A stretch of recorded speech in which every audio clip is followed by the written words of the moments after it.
एक ऐसा खून का बदला जिसके बारे में जानकर आप सभी के रोंगटे खड़े हो जाएंगे। नमस्कार दोस्तों, राउंड अप हॉरर में आप सभी का स्वागत है। मेरा नाम है ऋषि। मैं आप सभी को डरावनी कहानियां सुनाता हूं। आज इस कहानी के बारे में अगर आप 1 मिनट के लिए भी जानेंगे तो पूरा जाने बिना कहीं भी नहीं जाएंगे, ये मेरा दावा है। चलिए, चाहो तो आप इस चैनल को सब्सक्राइब कर सकते हैं। बिना किसी बात के कहानी को आगे बढ़ाते हैं।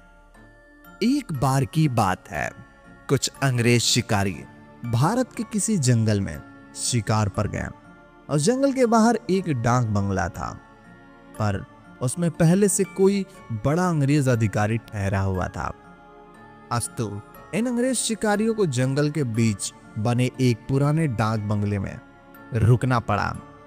इस डाक बंगले का रखवाला अपने परिवार के साथ रहता था और डाक बंगले में रुकने वाले लोगों की सेवा करता था। इस रखवाले के परिवार में उसकी बीवी तथा 14-15 साल की एक मात्र लड़की थी। एक शाम एक अंग्रेज शिकारी शिकार करके वापस डाक बंगले पर आया तो नहा धोकर पीने बैठ गया। पीने के बाद उन्हें इतनी चढ़ गई कि वो लोग पूरी तरह से बहक गए और उस रखवाले की गोली मारने के बाद उसकी बीवी तथा बच्ची को नोच डाले। इन पापियों को नशे में कुछ नहीं पता चला और नोचने के बाद उन दोनों को भी गोली से भून डाले और तीनों ने लाश को डाक बंगले के पीछे दफना दिया। यह बात आई रह गई। अंग्रेजों ने फिर कुछ दिन बाद वहां कैलाश नामक एक नया सेवक रख दिया। किसी ने कुछ पता भी नहीं चला कि इसके पुराने डाक बंगले और पुराने सेवक को उसका परिवार कहां चला गया। एक बार की बात है कि नया सेवक कैलाश रात को गेट बंद करके सोया हुआ था। तभी अचानक उसकी नींद खुल गई क्योंकि उसे लगा कि दरवाजे पर कोई रो रहा है। उसने एक हाथ में लाठी उठाया और दूसरे में चिराग और दरवाजे पर आकर हांक लगाया। कौन है? इतनी रात कौन आ गया? दरवाजे पर रो रहा है। उसने देखा कि एक किशोरी दरवाजे पर बैठे रो रही है। कैलाश उस किशोरी के पास गया और उसने सिर पर हाथ रखते हुए कहा, बेटी रो मत, अंदर चल। फिर उस किशोरी के अंदर आने पर कैलाश ने उसे पीने के लिए पानी आगे बढ़ाते हुए पूछा कि बेटी तुम कौन हो और इतनी रात को अकेले इस जंगल में क्यों भटक रही हो? कैलाश की इन बातें सुनते ही वह किशोरी और तेज से फफक पड़ी। कुछ समय बाद तक तेज तेज से रोने के बाद वह थोड़ा शांत हुई और कैलाश को बताए वह इस डाक बंगले से पहले सेवक की पुत्री है। फिर उसने यह भी बताया कि कैसे 4-5 अंग्रेज शिकारियों ने उन्हें पिता को मार डाला और उसके बाद उनके तथा उनकी माता को आबरू से नोच डाला। फिर कैसे उसकी लाश उसको गोलियों से भूनने के बाद डांग बंगले के पीछे दफना दिया। उस किशोरी की इतनी बात सुनते ही कैलाश पूरी तरह से सहम गया, पर निडरता दिखाते हुए पूछा, ऐसे कैसे हो सकता है? अगर तुम मर गई है तो मेरे सामने कैसे बैठी है? कैलाश की यह बात सुनते ही वह लड़की अचानक से गायब हो गई और कैलाश को कुछ समझ पाए इससे पहले वह उस कमरे में दीवार पर उल्टी टहलती नजर आई। कैलाश यह नजारा देखकर पूरी तरह से सहम गया और फिर अचानक वह लड़की आकर कैलाश के सामने बैठी और बोली, काका आप डरिए मत, मैं आपका कुछ बुरा नहीं करूंगी। धीरे धीरे कैलाश का डर जाता रहा और उसने अपने मस्तक पर आए पसीने को बूंद को गमछे से पोंछ लिया। अब क्या लड़की क्या करेगी? क्या कैलाश लड़की की मदद करेगा? फिर उसी रात को उस लड़की ने वह जगह दिखाए जहां उन तीनों को दफनाया गया था। कैलाश ने कुदाल से खोदकर उन तीनों की अस्थि पंजर को निकाला और कैलाश ने उन किशोरी को वादा किया वह उन अंग्रेज शिकारियों के खिलाफ कोर्ट जाएगा और शिकारी को इंसाफ दिलवाकर रहेगा। कैलाश की बात सुनकर वह किशोरी रोते हुए बोली कि काका, आपको कुछ नहीं करना है, बदला तो मैं लूंगी, बस आप थोड़ी सी मेरी मदद कर दे। फिर क्या, उस किशोरी के बताए अनुसार कैलाश ने बीमारी का बहाना बनाकर उस डांग बंगले की नौकरी छोड़ दी थी तथा उस किशोरी को किए वादे अनुसार उस किशोरी की माता पिता की अस्थियों को जला दिया तथा उन दोनों का नाम पर पूजा पाठ भी करवाया। उन दोनों की मुक्ति हो गई, पर लड़की के कहे अनुसार कैलाश ने लड़की के अस्थि पंजर को जलाया नहीं और उसके क्रियाक्रम के लिए कोई अनुष्ठान पूजा पाठ ही किया, क्योंकि किशोरी ने कहा था अगर उसके लिए भी पूजा पाठ हो गई तो वह इस भूत योनि से मुक्त हो जाएगी और फिर उन दरिंदों से बदला नहीं ले पाएगी। समय बीतता गया और उस डाक बंगले में कोई नया सेवक आने को तैयार नहीं होता, क्योंकि कैलाश वही आसपास मंडराता रहता और नए आने वाले सेवक को भूतहा कहानी सुनाकर भगा देता।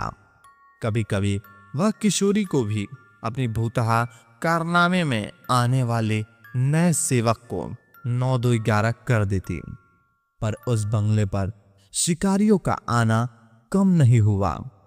वे आते और खुद ही अपनी व्यवस्था करते, पर जो अब आता वह वापस नहीं जाता, क्योंकि उस बंगले पर ठहरने वाला हर अंग्रेज शिकारी उस लड़की का शिकार हो जाता। कभी कभी तो ऐसा होता कि वह लड़की किसी अंग्रेज शिकार को अपने लटके झटकों में फंसाकर उस डाक बंगले में ले जाती और रात को अपनी असली रूप में आ जाती और डराकर उस अंग्रेज को मार डालती और उसका खून पी जाती। यह क्रम चलता रहा और डाक बंगले में मरने वाले अंग्रेज शिकारियों की मौत का रहस्य बनी रही।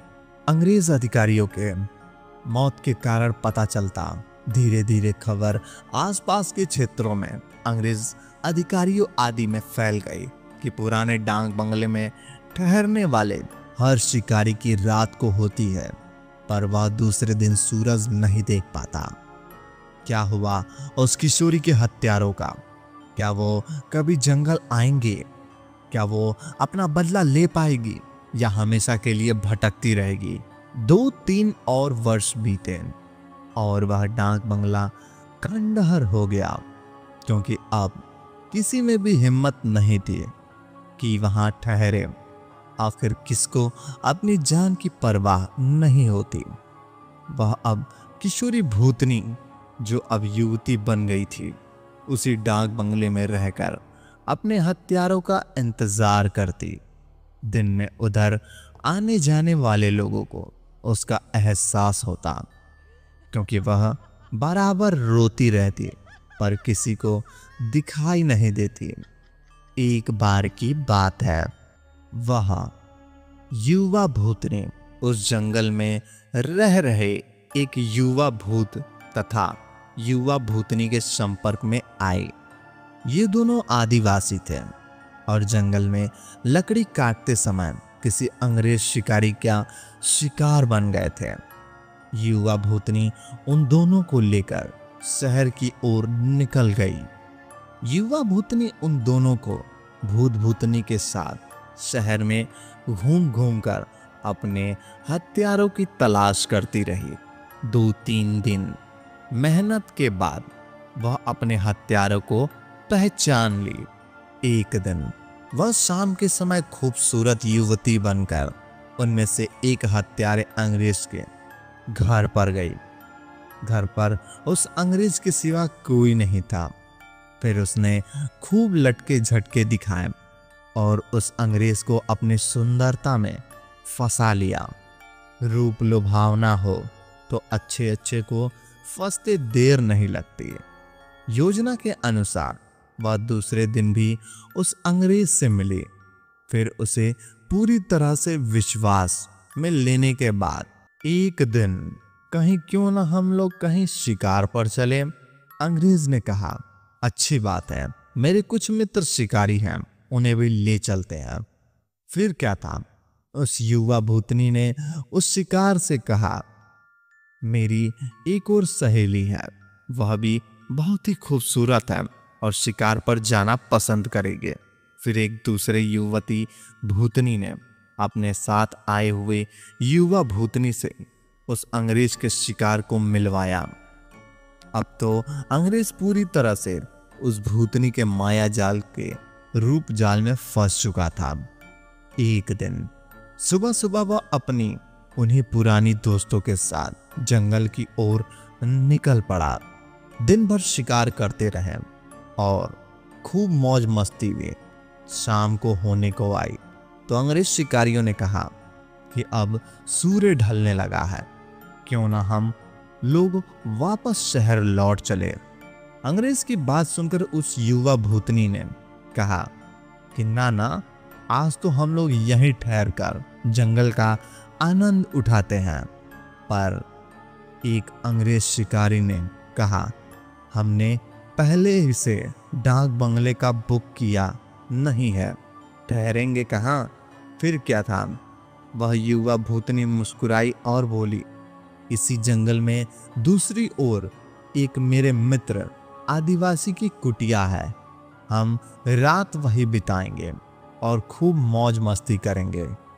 अब हुआ यूं ही, उस युवा भूतनी की योजना के अनुसार देखते देखते उसके मित्र युवा भूत ने एक मड़ई तैयार कर ली थी। उसमें ऐशो आराम की सारी चीजें भी थी। उन दोनों युवा भूतनी के सारे ये अंग्रेज उस मड़ई में पहुंचे। इस अंग्रेज शिकारियों को उस मड़ई की दशा देखकर अजीब लगा, क्योंकि उस मड़ई में महलों, बड़े बड़े होटल जैसी व्यवस्था थी।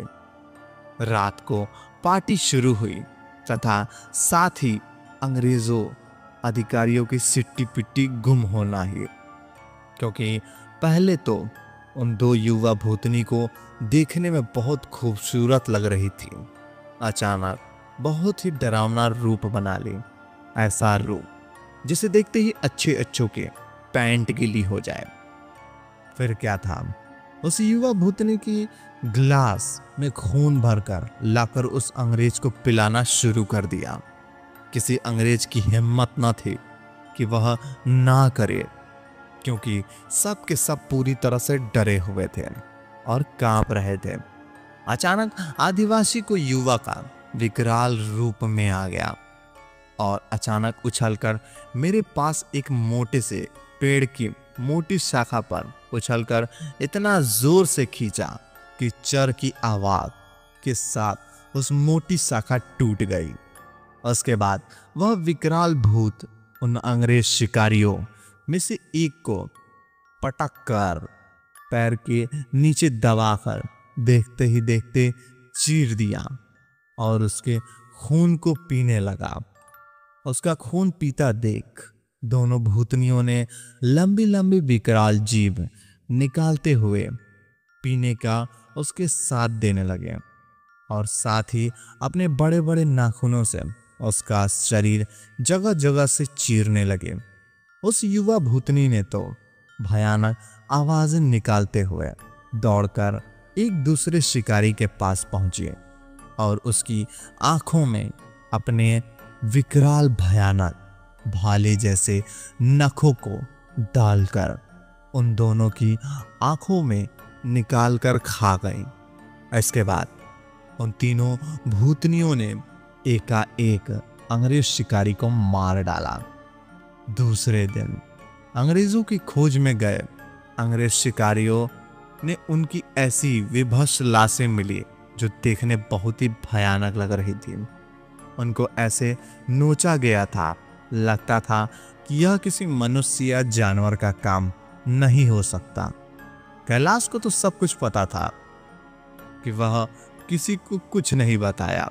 फिर एक दिन समय निकालकर गोपनीय रूप से कैलाश ने उस युवा भूतनी को कंकाल भी जला दिया तथा उसकी मुक्ति के लिए एक पूजा करवा दी।